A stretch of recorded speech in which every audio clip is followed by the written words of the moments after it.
Okay.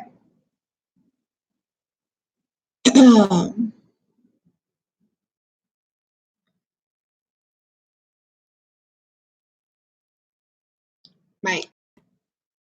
Yeah, it's not even lighting up.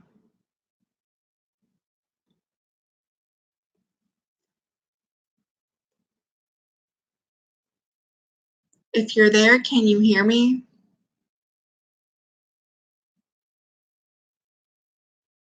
Great. Okay, good. I'm gonna restart that page missed. And let me know if it cuts out again. I don't know what happened, but that was just weird. I hear you, yes. Okay. Theo, Kevin, Lucy, Pyra watch us as we go into the bathroom. Their gazes burn into the back of my head. I close the door behind us and drop my bag to the floor. They can see us in here, she whispers, her eyes full of tears. Forget about that. They don't want us to feel uncomfortable, so pretend you don't care. They want us to feel uncomfortable, so pretend that you don't care. I keep my voice low, but there is a good chance they can still hear what I'm saying. I suppose it doesn't really matter. Of course, we're not going to be okay with being kidnapped and watched. Would it even be considered kidnapping since we got in the car willingly? False imprisonment, maybe. I tug on the hem of my top with my heart racing and pull it over my head. Hazel and I have changed in front of each other 100 times before at school and home, so I focus on her room, getting into sweats before a movie marathon. It's just us, I say. That's a total lie. We might be the only people in this room, but there are at least three sets of eyes watching us. Hazel slowly lowers her bag to the floor. She pulls the drawstring. I take out my clothes and tug on the sweater. It's lined with fleece and super comfortable. I'll give the psychos that. Sweatpants are the same. It's something I would wear for lounging around. I stand tall. Hazel is the polar opposite. When she's dressed, her shoulders will hunch. Hey, I grip her shoulders and push them back, forcing her back straight. We have each other. You are not giving up. Promise me, Hazel. She takes a breath, emotion passing across her face. It looks like determination. She's trying at least. Okay, Piper, let's get back out there. I really want to hear what Theo and the others have to say. And I also really don't. Then it will be real. All of us, this will be real. All of this will be real. I won't be able to pretend that Caleb will let us out when we've been scared enough. Do you plan to keep us here forever? Do they plan to keep us here forever? What happened to the other missing teenagers from before Theo's time? I have so many questions, though I'm not sure I'm ready for the answers. Piper, Hazel says, slamming her hand onto the bathroom door. As I go to open it, we're getting out of here, aren't we? Damn straight we are. One way or another, we're getting out. She lowers her hand slowly. My heart doubles in the responsibility. Hazel is counting on me. We've also had one another's back, but the dynamic between us has shifted tonight and I'm the one bearing the responsibility. It's not her fault that she's terrified and probably in shock, but I do hope my Hazel comes back to me soon because I'm not sure I can do this on my own. I need a partner in crime. We exit the bathroom. Theo, Kevin, and Pyra sit on the sofas, arranged in a square facing inward. Lucy is pacing in the middle, chewing on her fingernail. She stops and looks up as we walk toward them. Hazel and I sit opposite the three and wait to see what Lucy does. She sits next to Pyra, staring at me with a fiery expression. I can tell she wants to ask about what's happening outside. If people are looking for her, if her family are as frantic with worry. I don't want to tell the truth. They all think she took off. Other than her mom's initial Facebook plea for a few posts for her friends wishing her well and asking her to keep in contact, no one seems to be looking for her because it seems as if Caleb and his friends packed up some of her things to cover the tracks. Are dead and gone. How? He licks his lips. Who will mentally survive rooms 1 to 5? He takes a ragged breath. And who will physically survive room 0? Physically, their meaning every time I try to put them together. They want to see who will physically survive room 0. They will kill people in that room. I don't. Hazel is trying to make sense of it too. But like me, she's coming up late. Theo shifts in his seat. We knew someone was coming. What? Kevin claps him on the shoulder. Last week, Sophie died. They always find a replacement. It's a surprise that 2 of you turned up. I don't think there has been a double abduction. He's calling it an abduction. Oh God, he's right. Even though we got into the car willingly, we were abducted. I closed my eyes and rubbed my forehead. Hazel and I were abducted. What happened to her? I asked, nausea washing over me in big tidal waves. She didn't have a choice, Kevin says defensively. I'm certain I don't want the answer, but I have to ask. Sophie didn't. Pyra didn't. Hazel grips my wrist, squeezing hard. My gaze flicks to Pyra. Her head is hung low, black hair falling in her face like a cloak. We had to fight. I didn't want to. It's okay, Theo soothes. Sophie's blood is on their hands, not yours. I can't believe what I'm hearing. They make kids fight to the death? That isn't real, Hazel mumbles. The thought of ending someone's life is abhorrent. I can't do that. I can't, I protest. You will, Pyra replies. When someone is coming at you to kill you, trust me, you'll do whatever you have to survive. Have you three ever been in room 0? Ask Theo, Kevin, and Lucy. Lucy and Kevin shake their heads. Theo takes a breath. Once. He's been in here 2 months and been in room 0 once. Less time for Pyra. I want to ask Theo who else was in the room 0 with him. Would I recognize the name for the longest missing kids? It's definitely gotten worse in the last 18 months. Is that when Caleb and his friends decided to play this game? Are you okay? I asked. Taking someone's life, even if it is in self-defense, has to make an impact on who you are, your psyche. I can't imagine what it's like to have to do that. My only experience with death is my sister, but I have no hand in that. I know what it's like for death to strip everything good from your life and leave you hollow and broken on the floor. He tenses, muscles bunching along his forearms as if he's in shock. No one has asked him that before. I'm fine, he says, but his ashen skin tells me otherwise. I'd never be the same again if I committed murder. I know that. What happens in the other rooms? Hazel asks. I need to know what we're up against. It's the first spark I've seen in Hazel since we got here. Is she finally ready to fight alongside me? Theo threads his fingers together, leaning his arms on his knees. There are 6 rooms off the hallway to hell. Like I said, we just explained what happens in the final one, room 0. The other 5 are difficult too. Get to the point, Theo. What happens in them? Room 1 is safe. Room 2 is temperature. Room 3 is light. Room 4 is sleep deprivation. Room 5 is water. I slumped back in my seat, his words sucking the life from my body. Those all sound like methods of torture. I watched enough crime shows to know that. Hazel and I went through a medieval torture phase. We binge watched documentaries about people discussing all sorts of horror-filled torture devices. Some of the engineering was pure brilliance, even if it was evil to the core. The realization makes me dizzy. What happens in those rooms specifically? Room 1, Theo says, is loud, so loud. Then there are quiet moments, so devoid of sound that every breath you take and every beat of your heart hurts your ears. Room 2, I asked. Temperature. 1 minute so blistering hot you almost passed out, and the next so cold you feel your life ebbing away. Pyra and Lucy curl into each other, hunching their backs and pressing their arms together. Kevin's jaw clenches so hard, I'm surprised his teeth don't snap. And Hazel, well, her eyes are round like saucers and staring off into distance as if she's been possessed. 3, light. It's dark. His eyes close. It gives you the worst headache. My hand clutches my throat. How am I going to survive that? 4 is sleep deprivation. That one doesn't sound as bad, I muse. Sleep isn't something that I needed much of. Never has been. It's something my parents told me tested their patience when I was younger. I usually fall asleep around 1 in the morning and wake up at 5. He shakes his head. It's killer, Piper. They put you in for days. The lighting is dull, it's warm and comfortable, and they use methods from other rooms to keep you awake. My body temperature dips dramatically and I shiver. 5, I ask quickly. You need to move on. You mentioned something about water. His head dips and he grips his neck. You're strapped to a bed and they place a cloth over your face. Waterboarding. His eyes raise. It's the only room where you're present too, Caleb. Mostly. Oh, where they're present too, Caleb mostly. He loves that room. Piper, we can't. Hazel says, this can't be real. I can't go into those rooms. I can't make it through those things. They can't do that to us, except there's no one here to stop them, and they're in control. I clear my throat, threading my fingers together. So what else can we expect? Theo raises an eyebrow. That isn't enough? More than enough. But I don't want to be caught off guard. Theo, please. This room is where we spend most of our time. Though, through the archway behind you is a kitchen. The 2 doors next to that lead to a bedroom and a bathroom. I turn up my nose. 1 bedroom, he smirks. Everything I've just told you. you most react to sharing a bedroom? I used to share a bedroom with my sister. Her empty bed is still there. There's a new cover on it for guests apparently, but only Hazel sleeps over, and although neither of us have had a conversation about the bed, she sleeps in mine with me. I swallow the stab of pain my sister's memory brings. I'm trying not to think of all the other stuff. Bunk beds, Kevin snores, but if you throw something at him, he'll stop.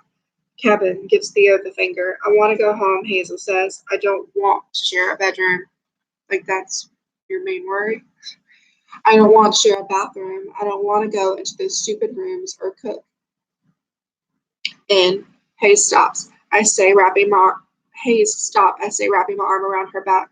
We'll get through this together. I want to tell her that my parents won't believe I ran away. Neither will hers. Yes, we have told them we want to move to the city someday, but we'd never just pick up and leave, cutting all ties with our parents. They will look. Maybe someone saw me talking to Caleb earlier today, or maybe someone saw me and Hazel getting into his car. There's not a lot of traffic by the lake, but someone could have driven past. Someone could have left the bonfire early and seen us. Did I see another car or a motorcycle? I don't remember. Hazel and I were very focused on Caleb and Owen. How stupid. She looks up at me and her brown eyes fill with despair. Willie. Hazel wants me to reassure her, to promise that we'll be okay and we'll get out. But that's not a promise I can't make any longer. And I'm scared that Hazel will never forgive me for getting us into this. She is like a second sister and I can't lose her too. We'll stick together and figure out how to keep fighting. Whatever it is, we're going to be fighting it. Hazel either doesn't recognize my reluctance to offer any promises or she doesn't want to admit to herself why I won't. Do you want to look around? Theo asks. I nod. Absolutely. The door Hazel and I just came through can't be the only way out of here, can it? I get to my feet and Theo is the only other person to stand. The other three must know every inch of the space, even if Hazel and I don't. Are you coming? I asked my friend. No. Sighing, I turn to Theo. Okay, let's go. Lead the way. He looks back at Hazel but doesn't say anything. No one can make her face this. Okay, no one can make her face this. She has to get there alone. The others say they are too, leaving the talking and toward to Theo. We go through the arc into the kitchen. It's modern and white with clean lines, but there is no oven, only a microwave toaster and an electric kettle.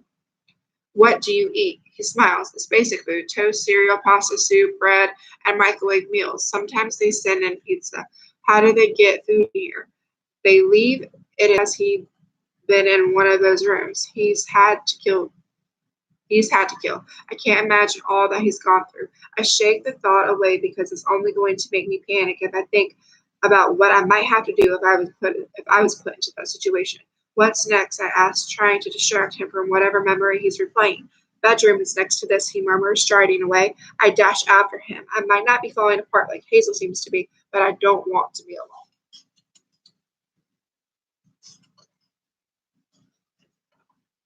Theo opens a door. The room is painted a dull gray, like the color of the sky right before the storm hits. It's not a particularly big room, so the four sets of dark wooden bunk beds overwhelm the space. There is enough room for two more people here.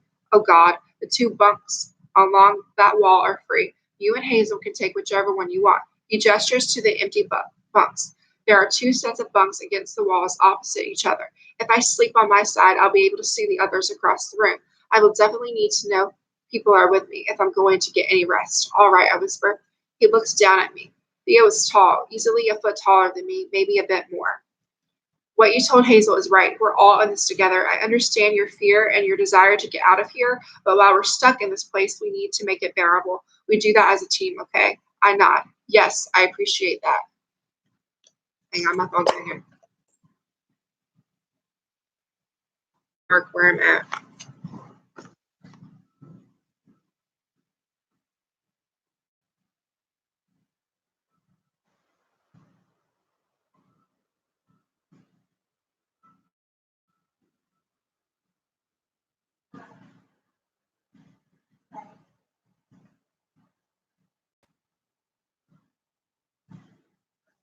Uh-huh.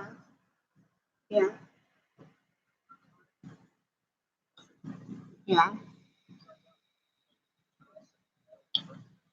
What the fuck? Oh, really? The guy you play World of Warcraft with? That's not even no joke. Are you for real?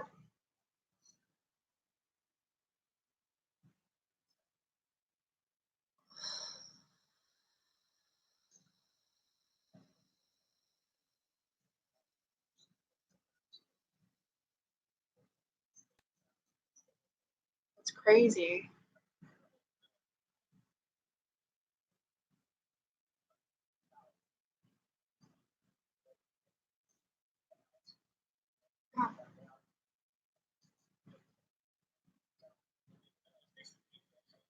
Yeah,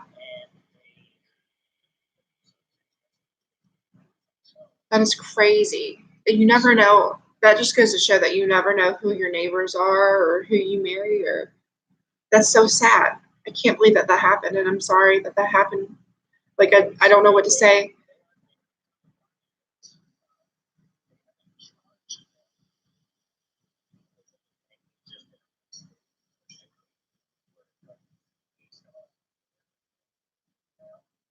Yeah,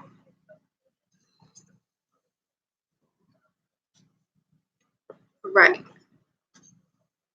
Okay, well, when you know more, I guess let me know. I'll say a quick prayer that they find her body.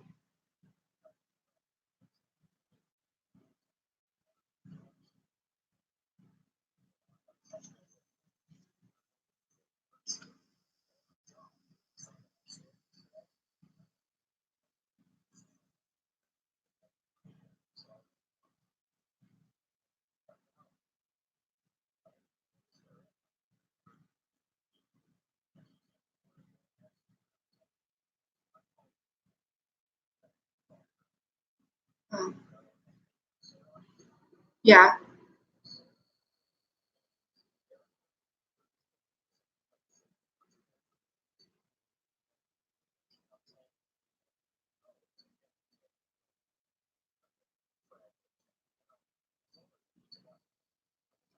that is crazy. All right. Well, all right. Well, send me the article because that's kind of interesting. Okay, and I want to read it. The dog's okay. I'm about to go check on her in a minute. I might take her out to the bathroom, see if she'll go again. Left, and then I was going to go check on her because I'm doing laundry right now. When I was going to check on her when they go in the dryer. I'm looking right now when you called me to tell me this. So I'm about to have some. I'm going to pray real quick. Yeah, that's kind of, yeah, that's understandable. All right. All right. Love you. Bye. Okay. So I'm going to finish reading because there's absolutely nothing I can do because they're states away. But my kid's dad plays World of Warcraft, which is a video game with a guy and named Bo and I think Jessica or Jen. I think it's Jessica.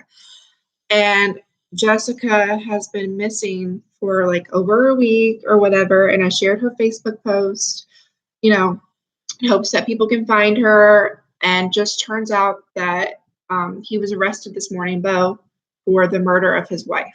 And I'm not even playing right now. I've never met them in person. I don't know who they are from Adam, but James, my kid's dad, does play World of Warcraft. I'm about to cry talking about it because that's like, it just goes to show that you never know who you truly marry. You might think you know somebody and then they turn around and murder you, or that's like shocking because I don't feel like people fishy about it. Like to me, that sounds like a murder, and then to actually hear it through a phone call just now, like I just got to say a quick prayer because I think her name's Jessica. Like I don't know her. I'm just gonna pray real quick, and then we're gonna get back into reading. Because there's absolutely nothing I can do states away, and I didn't actually physically know them. Only James did. So, dear God, I feel like I'm gonna cry talking about this because it just touches me because I cannot stand when things happen to innocent people. And I pray that I believe her name is Jessica, that her body is found, that her husband ends up getting life if he was the one who did it, which it sounds like he was. But I'll let you justify that. But I pray that her family is okay. I pray that they find her body. I don't know if they had kids or anything, but if they do, I pray that they're okay. I know that they're going to miss their mother. I know James is really tore up about it. He's coming home to take a breather from work because he was really close to those people that he played World of Warcraft with. They would get on Discord, they would chat, they would have fun, they would go to dinner together, and all of that.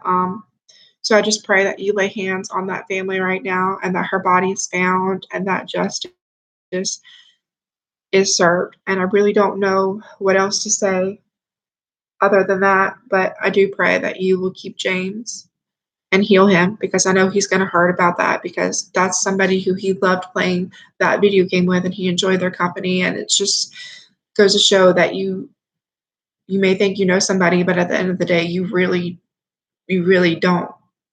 So I pray that you just lay hands on that family and that you let her body be found and that there's plenty enough evidence to justify Bo and get him in prison for what he did to his wife. And I just pray that I'm just going to leave it in your hands because I really don't know what to say because I really wasn't expecting that phone call because, like I said, God, you pray. Hold on, we're back.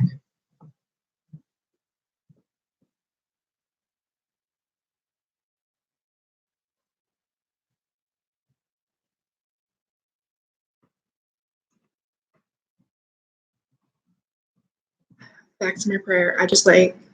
God, I just pray that you lay your hands on that family and you just protect them and you just do what you got to do. In Jesus' name I pray, amen. Wow. I feel so like out of it. Like I don't even know what to do. Like, do I go back reading? Because they're all the way in Missouri, I think. That's so crazy, guys. That's so crazy. Like I didn't even know what to say when I was praying because I knew what I wanted to say. I just didn't know how to word it. Does that make sense? Like that's just a shock. Okay, I'm gonna try to act normal and at least finish. Okay, we only have like a few more pages till we're done, so I'm gonna try to continue reading this. Wherever I was at. Okay, I'm working. That's surprisingly comforting to hear. I know I have Hazel's friendship for support, and I know that when it's needed, she will snap back to herself, but there are only two of us. We're a team until we go to room 0. Places his palm on the wall near my head. If you ever have to go into that room, don't hold back. It'll get you killed.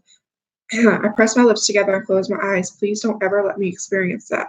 How often does that happen? I ask, blinking my eyes open and staring at him to gauge his response. I don't want anyone to downplay the situation. All I want is facts. Not very often since I've seen. Are you okay? Okay. Not very often since I've been here. It's only happened to me and Pyra. And before that, it had been months. They let the number of us dwindle. Then, in quick succession, they kidnap more people. They wait until their subjects are almost all dead before taking in more people. Wow, I shake my head. Wait, how long have you been here alone? He laughs but holds no humor. When I get out of the shower after Kevin was here, the guy Max, who was with me before Kevin arrived, and I've been here, and I've been the only one here. He'd killed 3 people before room 0. I was terrified to sleep in the same room when he told me that he murdered 3 people. I was convinced he would be the last man standing. I thought he might do something to me in my sleep, so I knew I had to be the one to walk out of room 0. He knew what Caleb, Owen, and Matt were up to. So Matt is the mystery friend. How long do you think this has been going on? I ask. We're not sure since time gets messed up in here, but based on what Max had said, I'm guessing about a year and a half, 18 months. That's when they were suddenly a lot more runaways. It seems like too much of a coincidence to dismiss. Do you think we can get out of here? Theo shrugs. I've tried. You willing to try again? I ask. You have a plan? No, I admit. Well, I kind of do, but I'm not sure how much our captors can hear, so I'm not ready to talk about it, though I think I can trust Theo, but I'm working on one.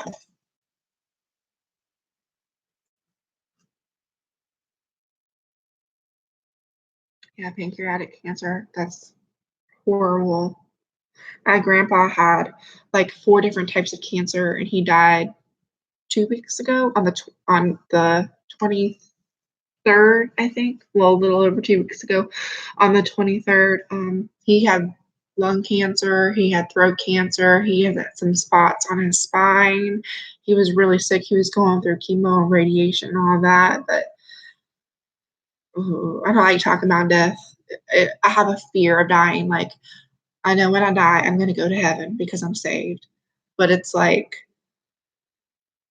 I don't know, a part of me still fears it because I'm lukewarm. I'm not where I should be. I used to be really close to God. I'm not that close. I'm not as close as I should be. And I'm working on getting back there, but I still fear it for some reason, if that makes sense. Are you okay?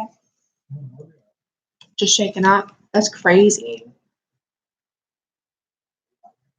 Yeah, my is Sarah them okay?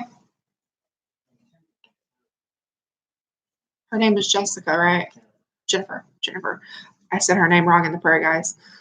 Well, I just prayed for her, and I'm sorry that that happened. And those are really nice jackets that Chris and Jim sent.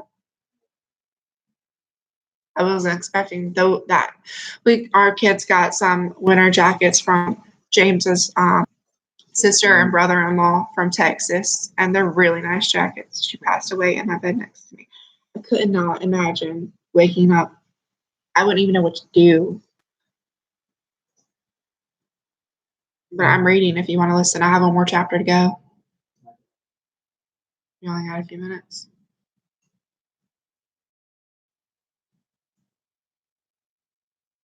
I wouldn't even know what to do. I would probably panic if I woke up and someone who I went to bed with wasn't breathing. I know I would call the cops, like I would call the ambulance. But I couldn't imagine. I can't imagine what they're going through. Apparently her name, instead of Jessica, I think I said Jessica in the prayer, but her name was Jennifer. Chapter 9. So a plan, I need to think of a plan, a decent one. There are 3 of them and 6 of us, but they're bigger and stronger, which makes attacking them stupid because they have the upper hand. Think again, Piper, and better. The doors are strong, locked. Therefore, breaking them down would be pretty much impossible. Plus, there are tons of them. One of us could pretend to be deathly ill, but that doesn't seem like something they would care about.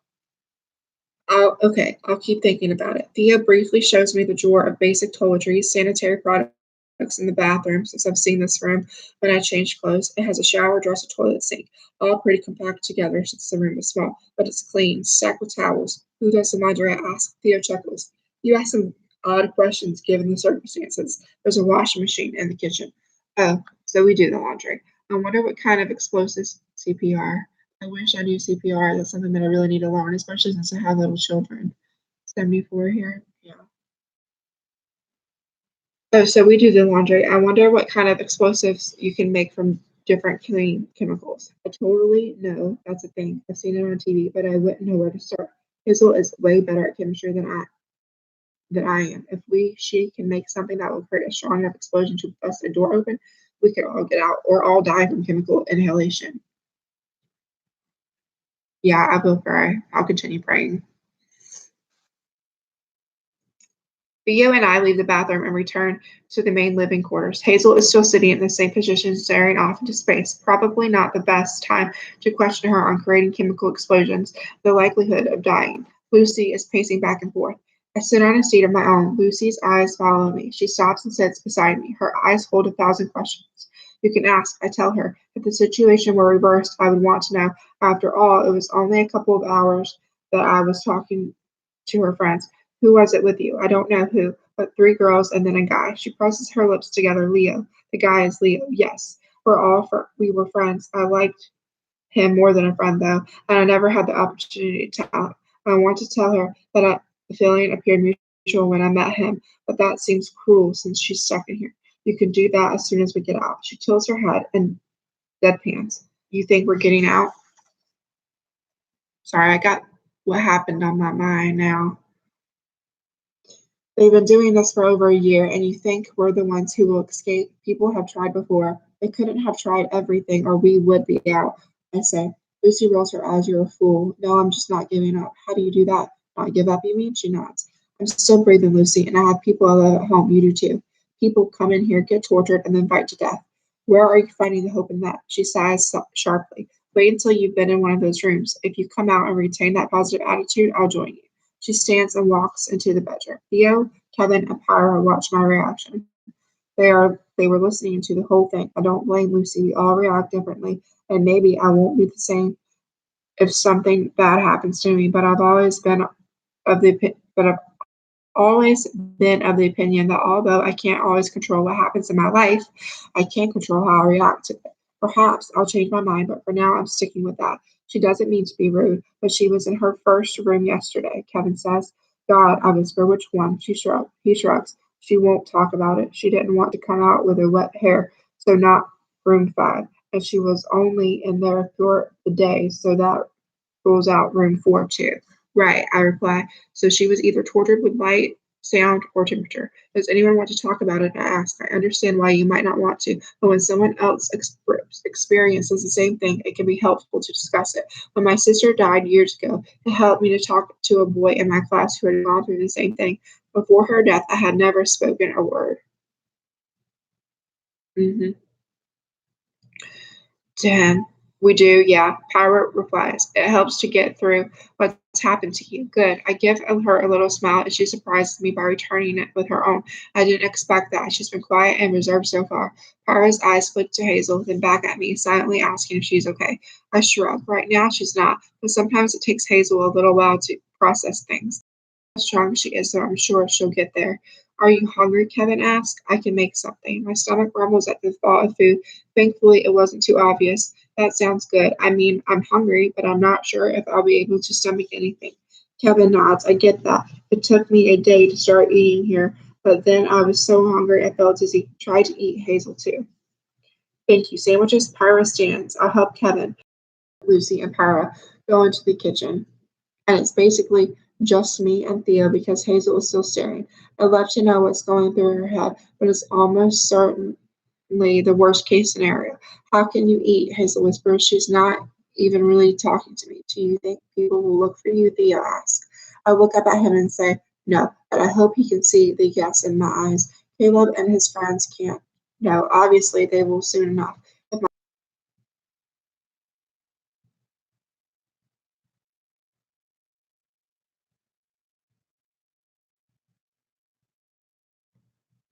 How are they going to arrest him if he shot us? That's another murder? Oh my God. Y'all, South Carolina is crazy. Missouri is psycho. Sorry. But okay. About a week ago, they found about 2 weeks ago they found a body by the lake because we live on the lake. Um so down the road from our house. But it's not uh Jennifer's body, the girl I was calling Jessica because they're in Missouri. So it's somebody totally different, but you guys, people do such evil things and they probably have no good reason for it. And apparently it was a suicide. He shot himself at the lake. And I told you, I said I felt like something was off. I said it even sounded like a murder. You just don't go, your wife just doesn't go missing. Your husband just doesn't go missing. Like something's got, people don't just go missing.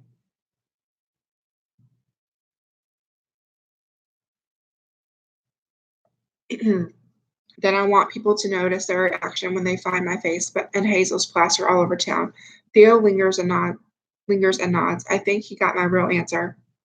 Finally, he smiles. We'll all be all right. We have each other. You're right. Can I? So I have a question now. Pause my reading for a second. I'm probably getting annoyed. I'm sorry. So the person who committed suicide, the body that they found at the lake, murdered somebody.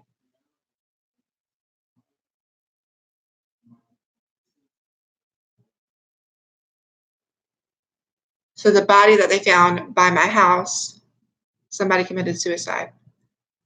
That's so sad. Now I feel like I need to pray for that person too,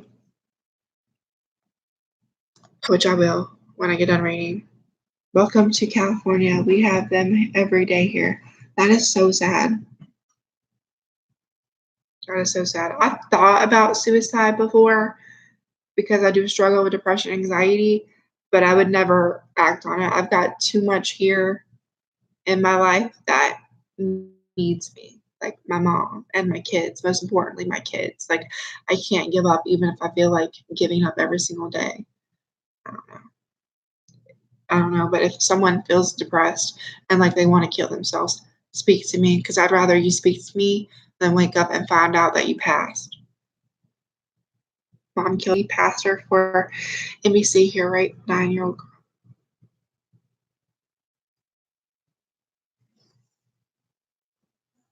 Sorry that happened. I hope you feel better. Let me know if you need anything. And check on Tim and say, okay. Did the dog go to the bathroom?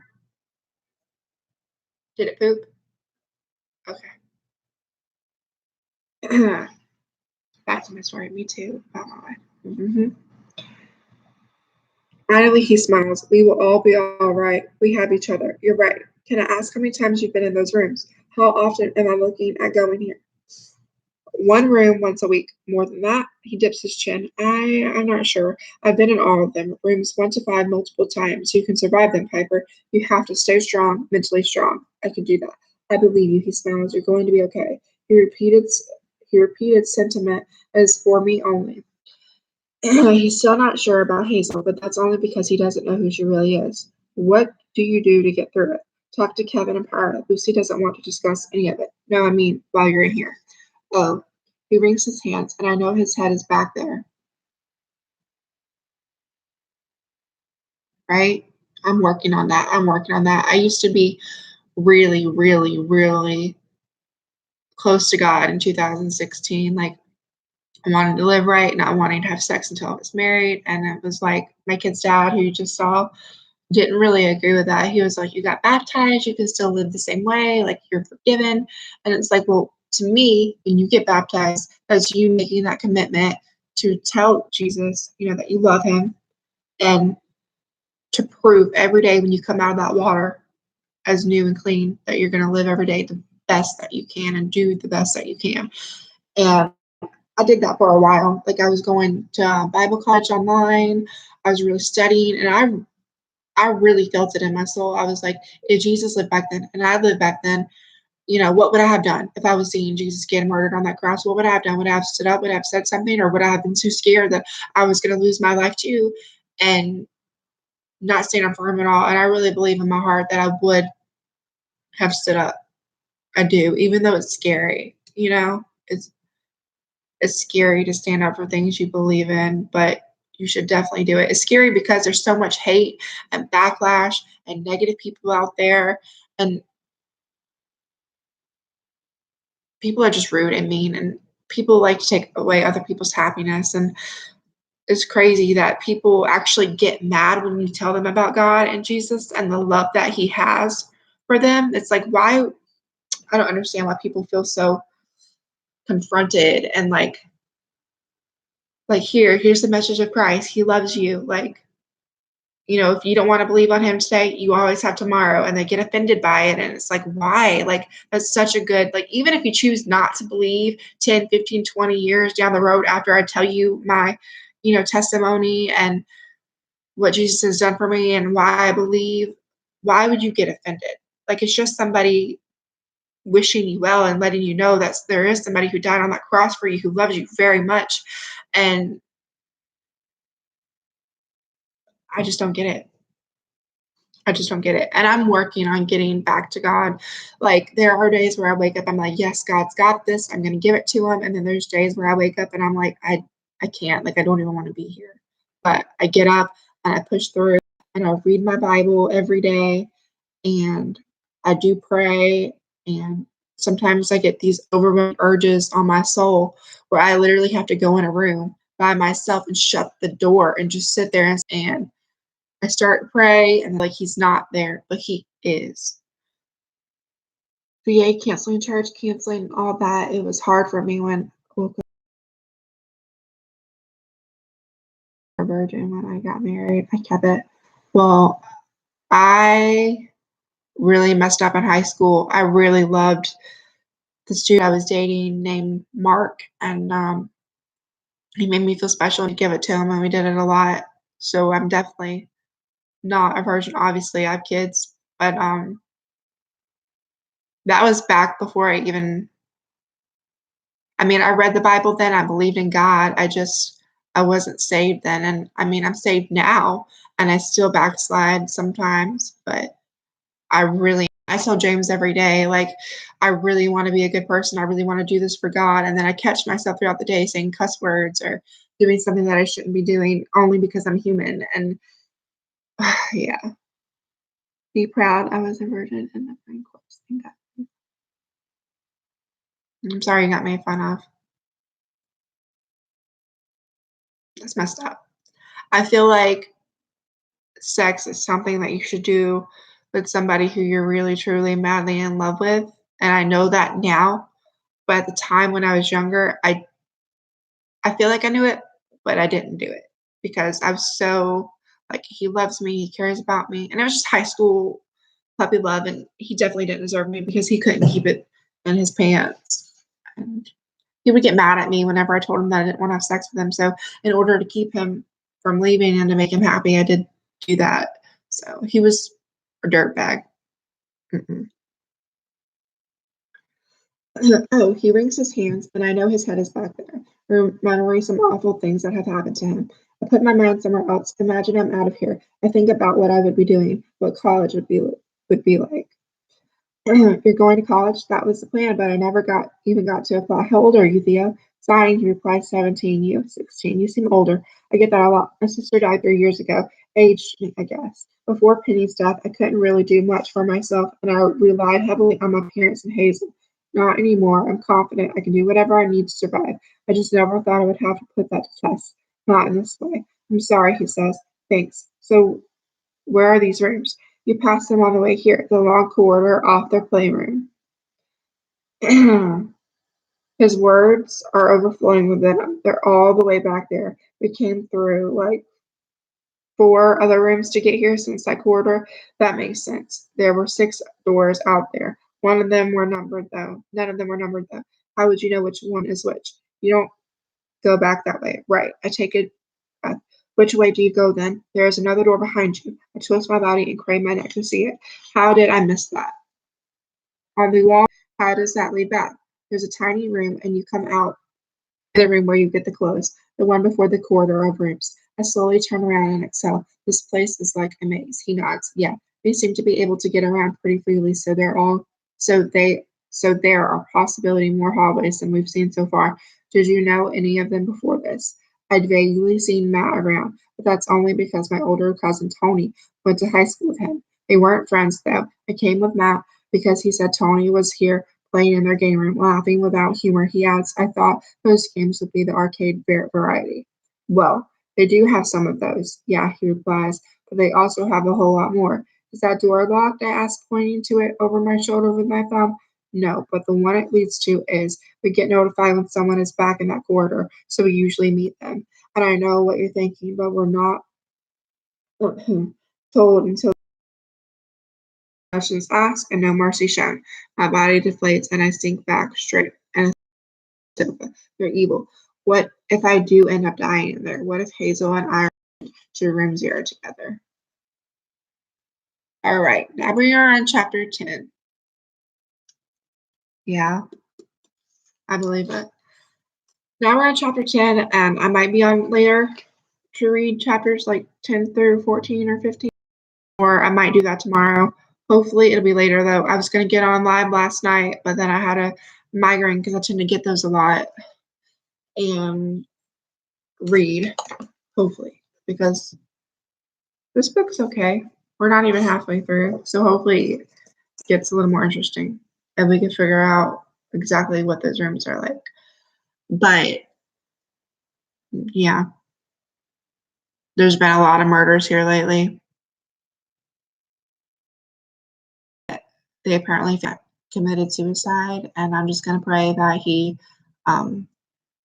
was saved because sometimes people do things that they shouldn't do, and it's my mom calling. So I'll see you guys in a little bit. Bye.